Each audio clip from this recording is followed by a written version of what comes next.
Kadang ada kawan yang memang seperti ini ya. Kita terkadang dilema. Andai kata dia bersifat seperti itu hanya di antara kita dan kawan-kawan yang sudah mengenal dia, mungkin kita nggak terlalu dilema. Ini terkadang di depan orang-orang lain, ya. Dia bercanda dengan kita seperti ketika kita berada di depan orang-orang yang mengenal dia. "Oi, Wahabi, woi, pada hojak Wahabi. Ya, mau kemana Wahabi?" Dia bercanda dengan kita. Orang yang lain, orang awam, dia terkejut-kejut. Ada apa ini? Ya, Allahul musta'an, ya. Maka seseorang diperintahkan ketika berbicara dengan dua hal.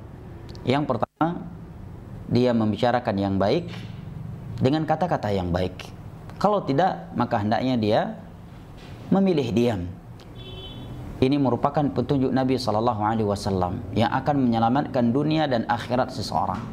Di dalam hadis yang diriwayatkan oleh Imam Al-Bukhari dan Muslim dari Abu Hurairah radhiyallahu an, Rasulullah SAW bersabda, "Man kana yu'minu billahi wal yawmil akhir falyaqul khairan aw liyasmut." Barang siapa yang beriman kepada Allah dan hari akhir, maka hendaknya dia mengucapkan kebaikan atau diam. Banyak berbicara tentang yang tidak baik. Ini menunjukkan lemahnya iman seseorang kepada Allah dan Rasulnya.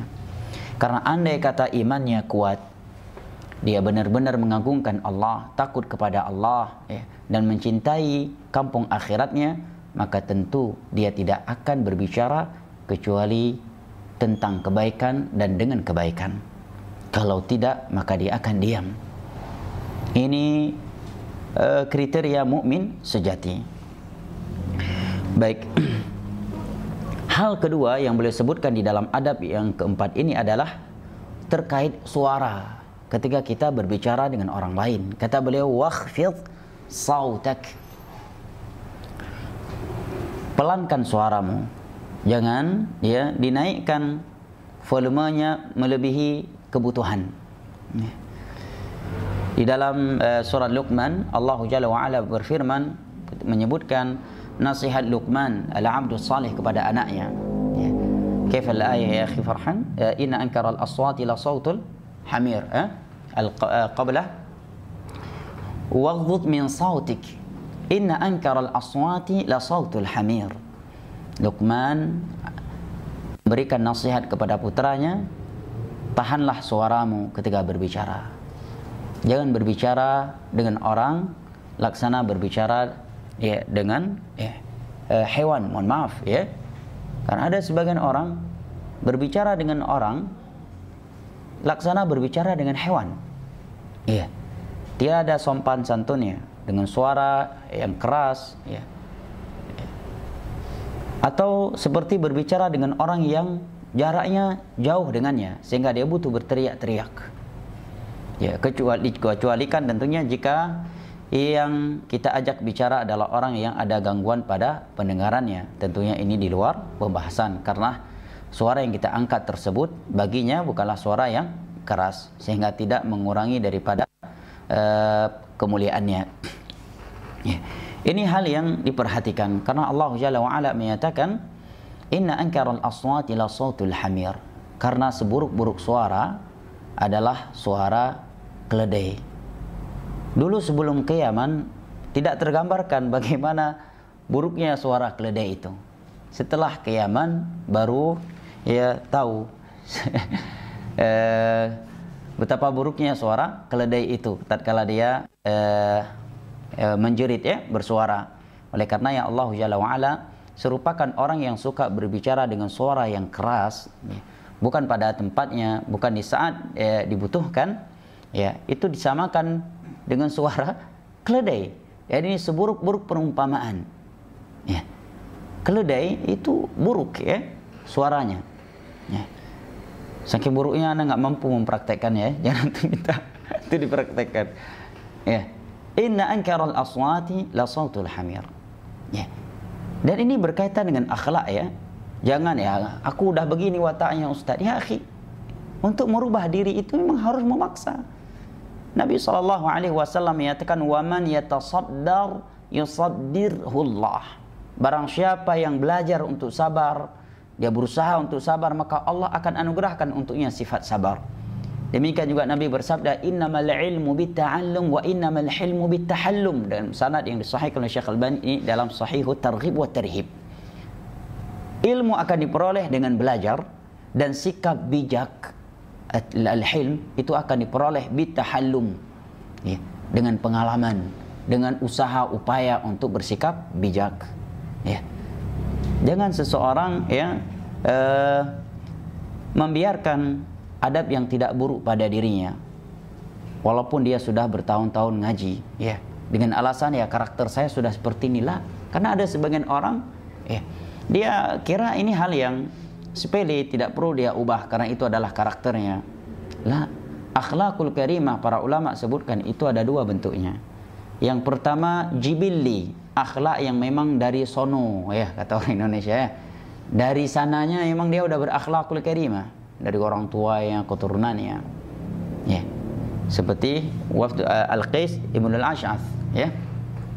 Yang kedua, akhlak al-kasbiyah.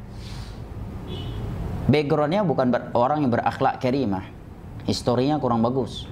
Tapi setelah dia berilmu, setelah dia menuntut ilmu agama, ya, dia berusaha untuk memiliki akhlakul karimah, dia pun terbiasa dengannya sehingga dia menjadi orang yang berakhlakul karimah yang sebelumnya dia tidak memiliki akhlakul karimah tersebut. Ini menerangkan kepada kita apa?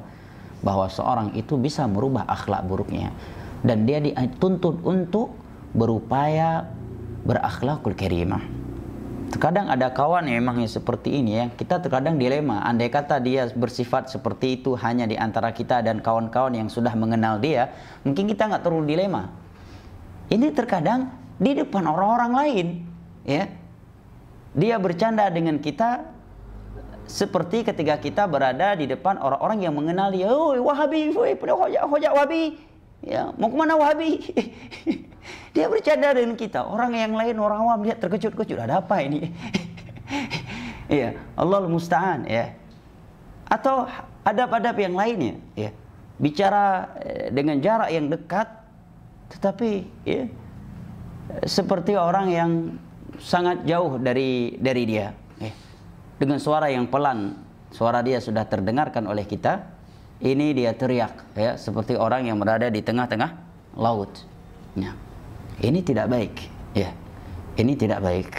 Nah, akan tetapi apabila seseorang mendapatkan saudaranya yang punya karakter seperti itu, hendaknya dia bersabar. Jangan dia mencelanya, jangan dia menjauhinya. Karena demikian yang kita lihat dari Nabi kita sallallahu alaihi wasallam dalam hadis Safwan bin Assal yang diriwayatkan oleh Imam Tirmidzi. Nabi sallallahu alaihi wasallam ketika sedang bersama beberapa sahabatnya, tiba-tiba datang seorang Arab Badui memanggil Nabi dengan suara yang sangat keras, menyatakan, "Ya Muhammad," ya, "Wahai Muhammad," karena dia Arab Badui. Karena para sahabat tidak akan memanggil Nabi dengan panggilan "Ya Muhammad", pasti mereka akan memanggil "Ya Rasulullah," ya, "Ya Nabi Allah," ya, bisautin jahwari, dengan suara yang cukup keras. Maka Nabi SAW pun menjawab, "Ha'um," nahwan min sautih. Nabi pun membalasnya dengan suara yang keras seperti suara dia. Nah, ini juga sebuah akhlak, ya. Kita berbicara, berkomunikasi dengan orang pinggir laut tentunya berbeda, ya, dengan komunikasi kita terhadap orang yang hidup di kota. Berbicara dengan orang kampung tentunya berbeda, ya, dengan orang kota. Berbicara dengan kaum intelektual, ya, intelek, ya, tentunya berbeda dengan kaum yang tidak intelek. Ini juga salah satu akhlak karimah. Nabi dipanggil dengan suara yang keras oleh Arab Badui. Maka Nabi pun membalasnya nahwan min sautih.